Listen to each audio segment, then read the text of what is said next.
বসেন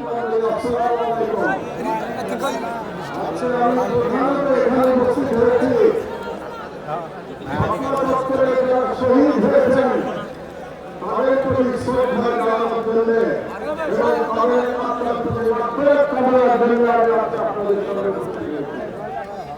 সেই সঙ্গে আমি জুলাই বিপ্লবের শহীদদের শ্রদ্ধা আলোচনা করছি।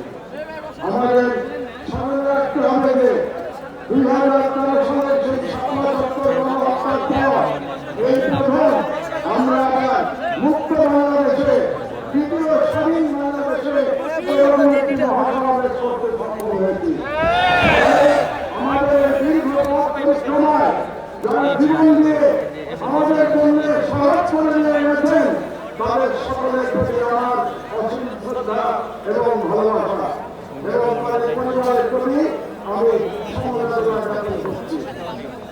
আমি একটু অবাক হয়ে যাচ্ছি যে হেফাজতের তরফ থেকে কিংবা ভিত্তির তরফ থেকে এখনো 2013 সালে ছাত্র গণহত্যার জন্য যে মাস্টারমাইন্ড ছিল সে দানব ফাঁসিস্ট শেখ হাসিনার বিরুদ্ধে মামলা দায়ের করা হয় না।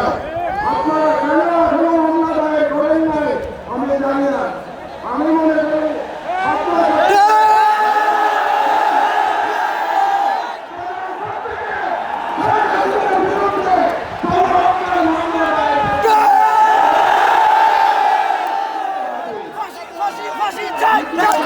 ফাঁসি